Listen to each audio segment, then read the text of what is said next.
समुद्र मंथन की कथा। छठे अर्थात चाक्षुष मनवंतर में समुद्र में से जो अमृत मिला उसे भगवान ने देवों को पिलाया। इस मनवंतर में भगवान ने अजीत नाम से अवतार लिया था। समुद्र मंथन करके अमृत निकाला। स्वयं विष्णु ने ही कच्छप रूप धारण करके मंदराचल पर्वत को अपनी पीठ पर धारण किया। राजा परीक्षित ने पूछा, भगवान ने समुद्र मंथन कैसे किया? कच्छप रूप लेकर मंदराचल को अपनी पीठ पर क्यों धारण किया? उन्होंने देवताओं को कैसे अमृत पिलाया? इस समुद्र मंथन की कथा कृपया मुझे भी तो सुनाइए। सुखदेव जी वर्णन करते हैं, राजन, एक बार इंद्र इधर उधर घूम रहा था कि मार्ग में ऋषि दुर्वासा मिल गए। दुर्वासा ने इंद्र को पुष्पमाला अर्पित की। साधु ऋषि जब कुछ देते हैं तो सद्भाव पूर्वक देते हैं, उसे इनकार न करके आदर से ग्रहण करना चाहिए। इंद्र संपत्ति के मद से विवेक भ्रष्ट हो गया था।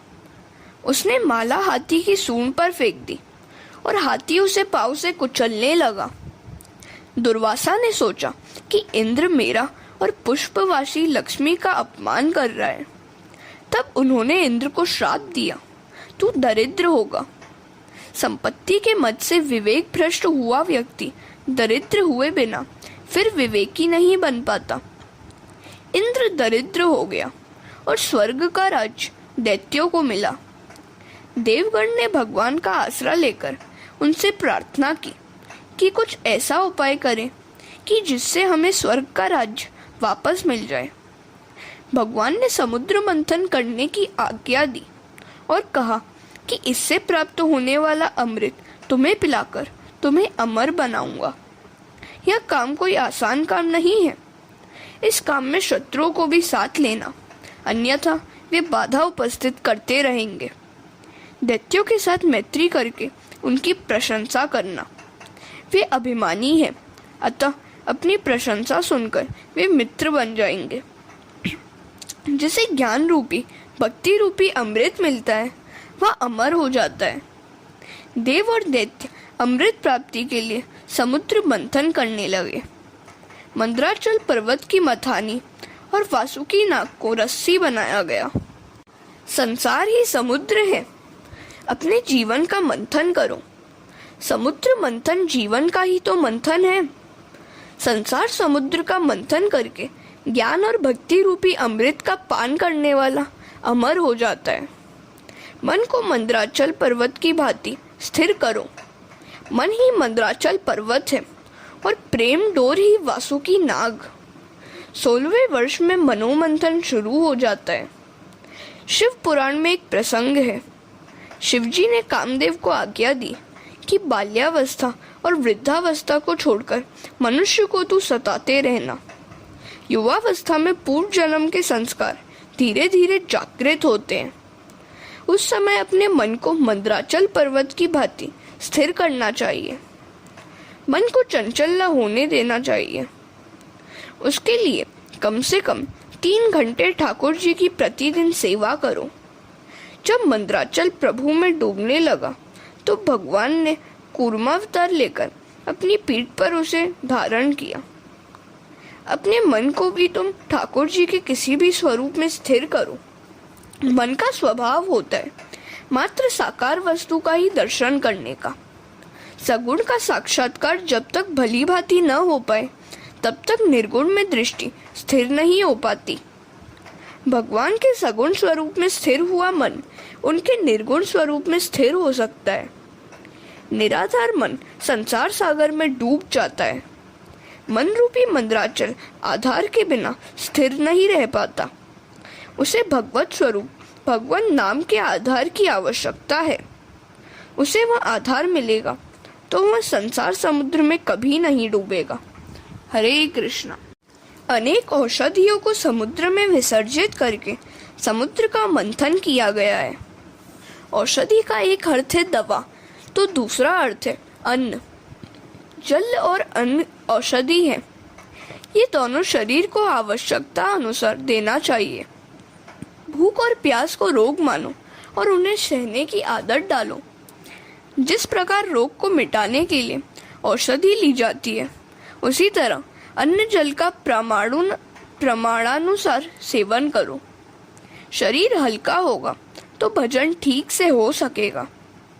समुद्र में से प्रथम विष निकला था और बाद में अमृत। मन को स्थिर करके प्रभु के पीछे लग जाओगे तो वे पहले तो विष ही देंगे, किंतु उसे सह लोगे तो अमृत भी देंगे। महापुरुषों ने विविध कष्ट रूपी विष का पान किया था, दुखों को सहन किया था, अतः उन्हें ज्ञानामृत मिला। जीवन मंथन के प्रारंभ में विष ही मिलेगा। मंथन यौवन से ही शुरू हो जाता है। पहले विष मिलेंगे और विषय, ये विष जैसे ही तो है। निंदा और कर्कश वाणी विष ही है। निंदा और नरक एक ही है। निंदा रूपी विष सह लोगे तो अमृत मिलेगा। प्रतिकूल परिस्थिति भी विष ही है, दुख भी विष है। विष की दुर्गंधी देवों से सह ही नहीं गई तो प्रभु ने विषपान के लिए शंकर को बुला भेजा। जिसके सिर पर ज्ञान गंगा होती है वह विष को पचा सकता है। इस संसार का विष सभी को जलाता है, किंतु ज्ञान गंगाधारी को नहीं जला सकता। शंकर भगवान की भांति ज्ञान गंगा को सिर पर धारण करोगे तो विष सहा जाएगा। शिव जी की पूजा विष सहने की शक्ति देता है। शिव जी दान देते हैं, अतः विष सहने की शक्ति मिलती है। निंदा शब्द रूप होने के कारण उसका संबंध आकाश के साथ होता है, आत्मा के साथ नहीं। ऐसा मानकर निंदा सह लेनी चाहिए। देवों ने शिव जी से विष पी जाने के लिए प्रार्थना की। उन्होंने पार्वती से अनुमति मांगी तो पार्वती ने कहा, ये सब तो स्वार्थी हैं। विष पीने से आपको अगर कुछ हो गया तो शिव जी कहते हैं, यदि सबका कल्याण हो सकता है तो भले ही चाहे मुझे दुख क्यों न झेलना पड़े। अन्य को सुखी करने के लिए जो स्वयं दुख सह ले वही शिव है। स्वयं को सुखी करने के लिए दूसरों को दुखी करे वह जीव है। दूसरों का हित करने के लिए जो अपना स्वार्थ भी छोड़ देता है वह शिव है, और अपने स्वार्थ के लिए जो दूसरों का काम बिगाड़ता है वह जीव है। शिवजी ने भगवत स्मरण करते हुए विषपान किया। विष को गले में ही रखना है, पेट में नहीं उतारना। किसी को कटु शब्द सुनाने की इच्छा हो जाए तो उसे गले में ही रोक दो, मुख पर मत आने दो। विष गले में रखा जाता है, इसे न तो बाहर निकालना है और न पेट में उतारना है। निंदा की ओर ध्यान ही नहीं देना है। किसी द्वेष को याद मत करो। विष को पेट में कभी मत रखो। कर्कश वाणी विष ही है। शिवजी ने विष को कंठ में ही रखा हुआ है। भागवत में तो नहीं है, किंतु किसी महात्मा ने कहा है कि जब शिवजी विषपान कर रहे थे तो कुछ छींटे नीचे गिरे थे और वह विष के छींटे कुछ जीवों की आंखों और पेट में पड़ गए थे। विष की जलन अधिक हो जाए तो भगवान के नाम का कीर्तन करो। भगवान का नाम विष को भी अमृत बना देता है। शिवजी भी इसी तरह तो भगवान का नाम लेकर विष पी गए थे। संसार में विष भी है और अमृत भी। जो विष को पचा सकेगा उसे अमृत मिलेगा। कृष्ण कीर्तन ही अमृत है। हरे कृष्ण। 16वें वर्ष से जीवन में मंथन शुरू होता है। मन में वासना का विष उत्पन्न होता है। उस समय मन को मंद्राचल सा स्थिर कर लोगे तो उस मनोमंथन में से, संसार में से भक्ति और ज्ञान रूपी अमृत प्राप्त होगा। फिर तो मानव अमर हो जाएगा। इस तरह जिसे भक्ति और ज्ञान मिलेंगे उसकी मृत्यु नहीं होगी। शंकराचार्य, वल्लभाचार्य, मीराबाई, तुकाराम आदि न जाने कितने संत साधु भक्तों को कोई भूल नहीं पाया है। वे सब अमर हैं, उन्हें सभी याद करते हैं। भगवान पहले विष देते हैं और फिर अमृत। जो उनके पीछे लगता है उसकी वे परीक्षा करते हैं। जगत के कल्याण के हेतु, भलाई के लिए शंकर ने विषपान किया। साधु पुरुषों का ऐसा ही वर्तन होता है। सज्जन पुरुष अपने प्राण का बलिदान देकर भी अन्य के प्राण की रक्षा करते हैं, जबकि संसार के मानव मोह माया से लिपटकर पारस्परिक वैर भावना बढ़ाते रहते हैं। परोपकारी सज्जन प्रजा के दुख दूर करने के लिए स्वयं दुख सह लेते हैं। वे कहते हैं, सभी के लिए मैं दुख सह लूंगा, किंतु अपने लिए किसी को भी दुख सहने नहीं दूंगा। साधु पुरुष अन्य लोगों के दुख से दुखी होते हैं, किंतु यह दुख नहीं है, यह तो सभी के हृदय में विराजमान परमात्मा की आराधना है। मंथन करते करते गौ माता कामधेनु प्राप्त हुई। गौ माता कामधेनु का दान ऋषि मुनियों को दिया गया। जो संपत्ति प्रथम मिले उसका परोपकार में उपयोग करो। कामधेनु संतोष का प्रतीक है। संतोष कामधेनु का स्वरूप है। जिसके आंगन में संतोष रूपी गाय है वह ब्राह्मण ही ब्रह्मनिष्ठ है। असंतोषी मनुष्य पाप करता है। ब्राह्मण का जीवन अति सात्विक होना चाहिए। आगे जाकर उच्चैःश्रवा नामक घोड़ा प्राप्त हुआ। इसे देखकर दैत्यों का मन ललचाया तो उस घोड़े को उन्हें दे दिया गया। श्रव शब्द का अर्थ है कीर्ति। उच्चैःश्रवा कीर्ति का प्रतीक है। मन को जो पर्वत सा स्थिर कर पाएगा उसे जगत में कीर्ति मिलेगी और लक्ष्मी भी। जिसका मन कीर्ति में फंसता है उसे अमृत नहीं मिल पाता। साधन के आरंभ में कीर्ति मिलती है। यदि मन इसी में फंस गया तो भगवान नहीं मिलेंगे। जिसे मान अधिक मिलता है उसके पुण्यों का क्षय होता है। जिस जीव को मान का मोह नहीं है और जो दीनता से प्रभु की प्रार्थना करता है उस जीव को ईश्वर अपने जैसा बनाते हैं। विष्णु सहस्त्र नामावली में भगवान को अमानी मानदो कहा गया है। भगवान स्वयं अमानी है किंतु जीवों को मान देते हैं। जिसका मन उच्चैःश्रवा अर्थात कीर्ति के मोह में फंस गया है उसे अमृत नहीं मिलता। दैत्यों ने उच्चैःश्रवा को ले लिया था, अतः उन्हें अमृत नहीं मिला। बिना कसौटी के परमात्मा कृपा नहीं करते। जो कीर्ति और प्रसिद्धि में फंसता है उसे अमृत नहीं मिलता। आगे चलकर समुद्र मंथन में से जब ऐरावत हाथी निकला तो दैत्य घोड़ा ले लेने के कारण पछताने लगे। हाथी सूक्ष्म दृष्टि का प्रतीक है। हाथी की आंखें छोटी सी होती है। देवों को यह हाथी दिया गया। स्थूल दृष्टि देह दृष्टि है। सूक्ष्म दृष्टि आत्म दृष्टि है। सूक्ष्म दृष्टि वाले को अमृत मिलता है। सूक्ष्म दृष्टि वाले को कामदेव सता नहीं सकता। आगे चलकर समुद्र मंथन से अप्सरा प्राप्त हुई। दैत्यों से देवों ने कहा कि इसके बाद जो कुछ निकलेगा उसे हम लेंगे। पारिजात और अप्सरा देवों को मिले। हरे कृष्ण। लक्ष्मी जी का प्राकट्य। अब समुद्र से लक्ष्मी जी प्रकट हुई। ये तो साक्षात जगदम्बा महामाया है। दैत्यों ने सोचा कि हमें यह मिल जाए तो अच्छा हो, किंतु मांगने वालों को, इच्छा करने वालों को लक्ष्मी नहीं मिलती। लक्ष्मी जी को सिंहासन पर बिठाया गया। इस जगत में भी लक्ष्मी नंदनों को सभी मान देते हैं। लक्ष्मी जी सोचने लगी कि किसके गले में वरमाला पहनाऊं। सर्व गुण संपन्न पुरुष की खोज में निकली। उन्हें ऋषियों के मंडप में लाया गया। ये ऋषि ज्ञानी भी हैं और तपस्वी भी, किंतु क्रोधी अधिक है। मात्र तप करने से कुछ फल नहीं मिलता। तप को भक्ति का भी साथ होना चाहिए। तप करने से शक्ति बढ़ती है और इससे क्रोध भी बढ़ जाता है। तप और ज्ञान से शक्ति तो बढ़ती है किंतु वह छलकने भी लगती है।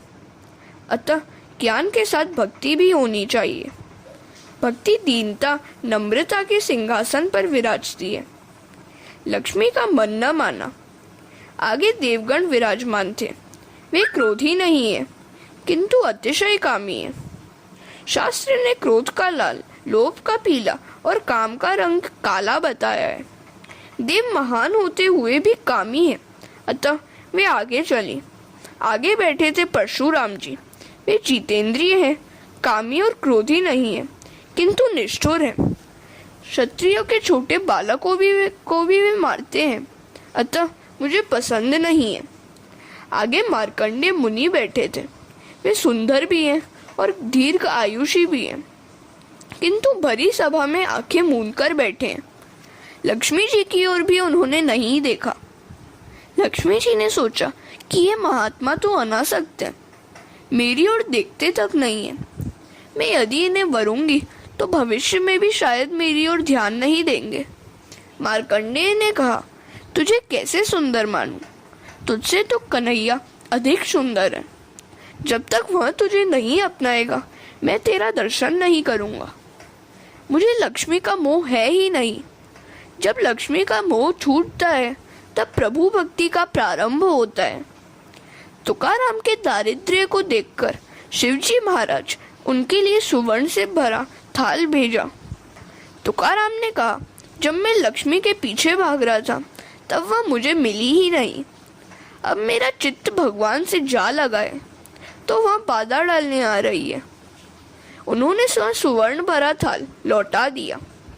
सारा दिन भजन करने वाले और कुछ भी उद्यम न करने वाले को लक्ष्मी जी नहीं मिल पाती। आगे चली तो वहाँ शंकर विराजमान थे। लक्ष्मी जी अपनी सखियों के साथ वहाँ आई। शंकर कामी भी नहीं है और क्रोधी भी नहीं। लक्ष्मी जी ने शंकर जी को देखा। इनका स्वभाव तो मंगल है, किंतु वेश अमंगल है और चेष्टा भयानक है, और वे भोले भी बहुत हैं। शंकर के निकट भगवान नारायण विराजमान थे। लक्ष्मी जी ने सोचा कि वे ही उत्तम है। जिसका हृदय कोमल और मृदु होता है उसी के पास लक्ष्मी जी आती हैं। उन्होंने नारायण को वरमाला पहना दी। लक्ष्मी नारायण की जय। अब तक नारायण की दृष्टि धरती की ही ओर थी। लक्ष्मी जी ने उन्हें वरमाला पहनाई तो वे इधर उधर देखने लगे। जिसके पास लक्ष्मी हो उसे आसपास भी देखना चाहिए। सामान्यतः धन मिलने के बाद लोग चारों ओर नहीं देखते हैं। मैं, मेरी पत्नी और पुत्र, बस। यह ठीक नहीं है। धनवानों को तो चारों ओर देखकर सभी दीन दुखी का दुख दूर करना चाहिए। समुद्र मंथन का काम आगे चलने लगा। दैत्यों ने सोचा कि एक बार घोड़ा पाया और सभी कुछ देवताओं को मिला, अब तो जो कुछ भी निकलेगा वह हम ही लेंगे। इस बार मदिरा निकली। दैत्यों को मदिरा मिल गई। पियो, बस पियो। हरे कृष्णा। अमृत का प्रकट होना और मोहिनी अवतार। मंथन आगे चला तो भगवान धन्वंतरी अमृत कुंभ लेकर प्रकट हुए। दैत्यों ने वह घड़ा छीन लिया तो देवगण दुख के मारे भगवान की शरण में आए। तो भगवान ने कहा, अब शक्ति नहीं युक्ति से काम लेना होगा। जिस दैत्य के हाथ में सबसे पहले अमृत कुंभ आया था वह कहने लगा कि वहीं पहले पिएगा। उसके बड़े भाई ने कहा कि मैं पहले पीऊंगा, और फिर सभी दैत्य इस बात को लेकर एक दूसरे से झगड़ने लगे। आपसी झगड़े के कारण उन्हें अमृत मिल नहीं पाया। जिसके घर में इन दैत्यों की भांति गृह कलेश होने लगता है उसके घर में से किसी को भी ज्ञानामृत और भक्ति अमृत नहीं मिल पाता। झगड़ते हुए दैत्यों के समूह के बीच भगवान मोहिनी का रूप लेकर प्रकट हुए। मोहिनी का सौंदर्य देखकर दैत्य चकरा गए। आहा, क्या सौंदर्य है! मोहिनी मोह का ही स्वरूप है। जो मोहिनी में आसक्त है उसे अमृत नहीं मिलता। संसार की प्रत्येक वस्तु में माया है। सौंदर्य तो मात्र कल्पना ही है। एक वस्तु तुम्हें सुंदर लगती है, वही वस्तु संभव है कि किसी को सुंदर न भी लगे। सौंदर्य आँखों में है। वस्तु में मनुष्य ही सौंदर्य का आरोपण करता है। सुंदर तो मात्र श्री कृष्ण ही है। जगत में जो कुछ दिखता है वही सब श्री कृष्ण की सुंदरता के कारण ही सुंदर है। जिसे मोहिनी का मोह लग जाता है उसे अमृत भक्ति रूपी नहीं मिल पाता। जो संसार की मोहिनी में सौंदर्य और विषयों के मोह में फंसता है उसे अमृत नहीं मिलता, किंतु जिसका मन मनमोहन श्री कृष्ण में फंसता है उसे अमृत मिलता है। जब तक सांसारिक मोहिनी का मोह है भगवान नहीं मिलेंगे। सांसारिक पदार्थों में मन जैसे फंसा हुआ है, वैसे ही जब तक श्री कृष्ण के स्वरूप में न फंसे तब तक भक्ति फलवती नहीं होती, और भक्ति की सिद्धि के बिना भगवान नहीं मिलते। स्वरूप आसक्ति के बिना भक्ति सिद्ध नहीं हो पाती। सांसारिक विषयों का मोह छोड़ोगे तो भक्ति हो सकेगी। इसे विवेक से छोड़ना है। ज्यों ज्यों प्रभु प्रेम बढ़ता जाएगा, त्यों त्यों विषयों की ओर से अरुचि होती जाएगी। समुद्र के ज्वार और भाटा परस्पर विरोधी हैं। इसी प्रकार प्रभु प्रेम बढ़ जाने पर विषयासक्ति घटती जाएगी। आंखों में काम को रखकर जगत को देखोगे तो मोह उत्पन्न होगा, और आंखों में ईश्वर को रखोगे तो मोह का नाश होगा। सांसारिक स्वरूप में आसक्ति ही माया है। ईश्वर के स्वरूप में जो आसक्ति है वही भक्ति है। दैत्य कौन है? राह पर चलती हुई किसी भी स्त्री में जिसका मन फंस जाए वही दैत्य है। जो पर स्त्री का चिंतन करे वह राक्षस है। कामातुर दैत्यों ने मोहिनी को घेर लिया और पूछने लगे, देवी तुम कहाँ से आई हो? तुम्हारा गांव कौन सा है? तुम्हारा विवाह हो गया है या नहीं? मोहिनी की माया में दैत्य सुध-बुध खो बैठे। भगवान सोच रहे थे कि इन दैत्यों को अमृत न देने में ही कल्याण है। यदि इन्हें अमृत मिलेगा तो वे अमरता प्राप्त करके अभिमानी होकर पाप अधिक करेंगे। मोहिनी ने हंसते हुए कहा, मैं तो आपके कल्याण के लिए आई हूँ। मेरा कोई एक घर नहीं है, मेरे तो कई घर हैं। जो भी पुरुष मुझसे प्रेम करता है मैं उसके घर जाती हूँ। मैं तुकाराम के घर भी जाती हूँ और नरसिंह मेहता के घर भी। वैष्णव के जितने भी घर हैं सभी ठाकुर जी के भी हैं। हरे कृष्ण। दैत्य मूर्ख थे, अतः मोहिनी के वचनों का गूढ़ार्थ समझ न सके। जिस दैत्य के हाथ में अमृत कुंभ था वह ललचाई आंखों से मोहिनी की ओर देख रहा था। उसने कहा, मैं यह कुंभ तुम्हें भेंट करता हूँ। उसने सोचा कि इससे प्रसन्न होकर मोहिनी उसके घर आएगी। मोहिनी ने उससे पूछा, इस घड़े में क्या है? तो उसने कहा कि अमृत है। सौंदर्य किसी जड़ वस्तु में नहीं है। जिसे देखने से विकार जागे वह सौंदर्य है ही नहीं। दैत्यों ने वह घड़ा मोहिनी के हाथों में दे दिया और बोला, देवी जी बांटेंगी और हम शांति से पिएंगे, हाथ जोड़कर बैठेंगे, झगड़ा नहीं करेंगे। मोहिनी देवी ने देव और दानवों को अलग अलग दो पंक्तियों में बिठलाया और पहले दैत्यों के पास जाकर उनसे कहा, मैं आपका कल्याण करना चाहती हूँ, किंतु वह ऊपर का अमृत पानी जैसा है, अतः उसे देवों को पिला दूं और नीचे का जो अच्छा अमृत है वह आपको पिलाऊंगी, ठीक है ना? बेचारे मोहांध दैत्य वे कहने लगे, अच्छा अच्छा, हम नीचे का अच्छा भाग ही पी लेंगे। आपके हाथों से तो मात्र एक बूंद भी मिल जाए तो भी बहुत है। वे मोहांध होकर बुद्धि गवा बैठे थे। अन्यथा एक ही घड़े में अमृत दो प्रकार का कैसे हो सकता है? दैत्यों ने कहा, देवी जी आपको जो योग्य लगे वही करें। मोहिनी देवी देवों को अमृत पिलाने लगी। कुछ देर बाद दैत्य घबराकर सोचने लगे कि इस बात में छल दिखाई देता है। दैत्य राहु ने सोचा कि इसमें कुछ न कुछ कपट है।